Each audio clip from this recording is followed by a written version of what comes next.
कुरकुरीत आणि अजिबात न चिकटणारी तिळाची चिक्की। नमस्कार, मी वैशाली। आज आपण आपल्या आजच्या रेसिपीमध्ये तिळाची चिक्की करतोय। चिक्की करण्यासाठी आपण एक वाटीभर अनपॉलिश सफेद तीळ घेतले आहेत। तीळ साफ करून घ्यायचे। कधी कधी तिळामध्ये पांढरे खडे असतात। आपण अनपॉलिश तीळ घेतले आहेत। तुम्ही पॉलिश तिळाचाही वापर करू शकता। एक वाटीभर तिळासाठी आपण पाऊण वाटी असा बारीक किसलेला गूळ घेतला आहे। चिक्की करण्यासाठी आपण चिक्कीच्या गुळाचा वापर करतोय। तुम्ही काळ्या गुळाचा सुद्धा वापर करू शकता। तुम्हाला जर तीळ आणि गूळ समप्रमाणात घ्यायचे असतील तर तुम्ही तसंही करू शकता। चमचाभर तूप आणि त्याचबरोबर वेलची पावडर, चमचाभर पाणी। पाण्याचं प्रमाण अजिबात वाढवायचं नाही। चिक्की करताना सर्वात आधी तीळ भाजून घ्यायचे। आता तीळ भाजण्यासाठी कढई गरम करत ठेवायची आणि त्यामध्ये तीळ घालून घ्यायचे। तीळ भाजताना गॅसची फ्लेम मीडियम किंवा त्यापेक्षा कमी ठेवायची। तीळ सतत हलवत भाजायचे। तिळाचा रंग हलका गुलाबी झाला पाहिजे। तीळ छान भाजून झाले की त्यांचा तडतड आवाज येतो। आता भाजलेले तीळ एका भांड्यात काढून घ्यायचे। त्याच कढईत आपण घेतलेला सर्व गूळ घालायचा। गॅसची फ्लेम मीडियमपेक्षा कमी करायची आणि गुळामध्ये चमचाभर पाणी घालायचं। पाक करत असताना गुळामध्ये पाणी घातल्यावर गूळ अगदी व्यवस्थित वितळतो। कढईला चिकटत नाही किंवा करपत नाही। आपण वाटीभर गूळ घेतला आहे। वाटीभर गुळासाठी 1 चमचाभर पाणी घालायचं। पाण्याचं प्रमाण अजिबात वाढवायचं नाही। पाण्याचं प्रमाण जर जास्त झालं तर पाक तयार व्हायला वेळ लागतो आणि जरी पाक झाला तर काय होतं, आपली चिक्की चिवट आणि चिकट होते। बरं, हा गुळाचा पाक करत असताना गॅसची फ्लेम मात्र मीडियम किंवा त्यापेक्षा कमीच ठेवायची। गॅसची फ्लेम जर वाढवली तर काय होतं, आपला पाक लवकर शिजतो पण गुळाची चव बिघडते, कारण गूळ बऱ्यापैकी करपलेला असतो। तुम्हाला सांगते, तीळही आपण भाजताना जास्त भाजले तरीही तिळाची चव कडवट लागते। तसंच पाकाचं सुद्धा आहे। जर आपण गॅसची फ्लेम हाय करून पाक केला तर पाकाची चव सुद्धा थोडी कडवट लागते। आता आपण केलेला गुळाचा पाक बरोबर आहे की नाही हे पाहण्यासाठी काय करायचं, थोडासा पाक असा पाण्यामध्ये घालायचा। पाण्यात घातलेल्या पाकाची अशी जर गोळी झाली तर समजून जायचं आपला पाक अगदी बरोबर आहे।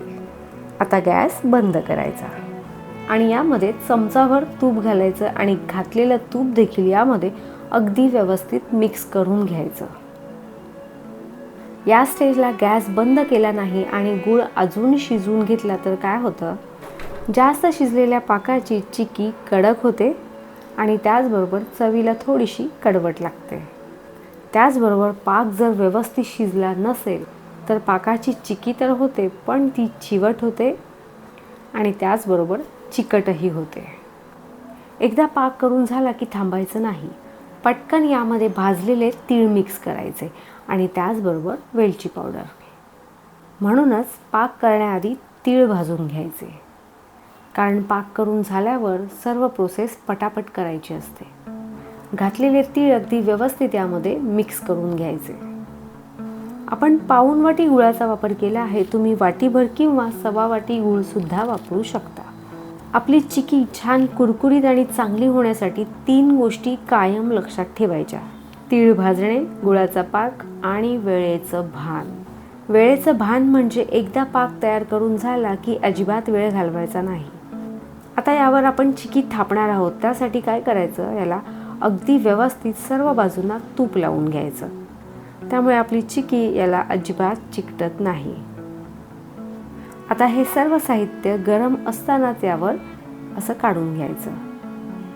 आपण वाटीच्या साहाय्याने हे सर्व साहित्य छान पसरवून घेत आहोत। तुम्ही लाटण्याचा वापर करून हे साहित्य छान लाटूनही घेऊ शकता। आता तुम्हाला चिक्की खायला कशी आवडते, जितकी जाड किंवा जितकी पातळ, तितकं हे साहित्य छान असं पसरवून घ्यायचं।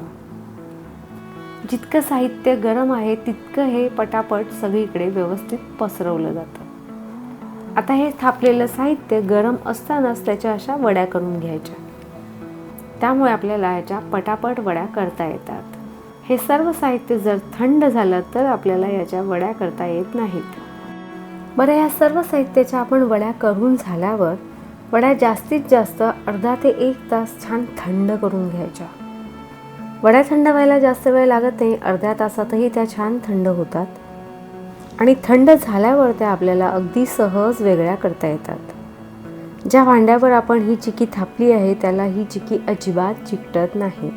आपण सांगितलेल्या प्रमाणात जर तुम्ही अशी चिकी केलात तर हमखास आपल्या सगळ्या चिक्या कुरकुरीत होतात. खरं सांगायचं तर ही चिकी बनवणं म्हणजे फक्त तीळ गुळाचं एकत्र येणं नाही. ही चिकी जमत नाही म्हणून आपण ती परत परत ट्राय करतो आणि एकदा जमली की आत्मविश्वास वाढतो. हे तर अगदी आयुष्यासारखंच आहे नाही का? पूर्वी संक्रांत म्हटलं की घरातल्या सगळ्या बायका एकत्र यायच्या. कोणी तीळ भाजायचं तर कोणी गुळ बारीक करायचं आणि चिकी थापताना गप्पा रंगायच्या. आज आपल्यापैकी बरेच जण ते क्षण मिस करतोय. आज मीही तुम्हाला चिकीची रेसिपी दाखवली आहे. पाहू शकता आपण थापलेल्या चिक्या बोलता बोलता बऱ्यापैकी थंड झाल्या आहेत. चिकी पूर्णपणे थंड झाली नाही तर तिला अशी तार येते. म्हणूनच चिकी प्रॉपर थंड करून घ्यायची. जरी या चिकीला आता तार आली असेल तरी ती थंड झाल्यावर कडक होते. आता पूर्वीच्या बायकांना बोलायला बऱ्याच जणी होत्या. आता आपल्याबरोबर बोलायला कोण नसल्यामुळे आपल्याला जरा घाईच असते. पाहू शकता चिक्या बऱ्यापैकी थंड झाल्यावर अशा काढून घ्यायच्या. अजिबात चिकटलेल्या नाहीत. बरं, महत्त्वाची सूचना अशी, या चिक्या अजिबात फ्रीजमध्ये ठेवायच्या नाहीत. जर तुम्ही छान कुरकुरीत झालेली चिकी जरी फ्रीजमध्ये ठेवली तरीही ती चिवट होते, कारण साहजिकच तिला पाणी सुटतं. आता या छान कुरकुरीत क्रिस्पी चिक्या आपण हवाबंद डब्यात ठेवायच्या. त्यामुळे आपण केलेल्या चिकीला पाणी सुटत नाही. पाहू शकता आपण केलेल्या चिक्या आता प्रॉपर थंड झाल्या आहेत, त्यामुळे त्यांना तार येत नाही. अशाच या सर्व चिक्या व्यवस्थित हळूवारपणे काढून घ्यायच्या. संक्रांत म्हटलं की पहिलं नाव येतं तिळगुळाचं. तुम्ही तिळाचे लाडूही करू शकता. आपली याआधी लाडवाची रेसिपी झाली आहे. डिस्क्रिप्शन बॉक्समध्ये मी तिची लिंकही शेअर केली आहे. पाहू शकता आपल्या सर्व चिक्या करून खाण्यासाठी तयार आहेत. तुम्हीसुद्धा याच पद्धतीने चिकी करता का? की तुमची चिकी करण्याची पद्धत यापेक्षा थोडी वेगळी आहे? वेगळी असेल तर तुमची रेसिपी मला कमेंटमध्ये नक्की शेअर करा. आपली मस्त क्रिस्पी चिकी करून खाण्यासाठी तयार आहे. बोलता बोलता वेळ झाली आता निरोपाची. तुम्हाला जर आपली आजची रेसिपी आवडली असेल तर आपल्या रेसिपीला लाईक, शेअर आणि सबस्क्राईबही करा. बेलचं बटन दाबा. त्याचबरोबर प्रत्येक नवीन रेसिपीला हाईप करा.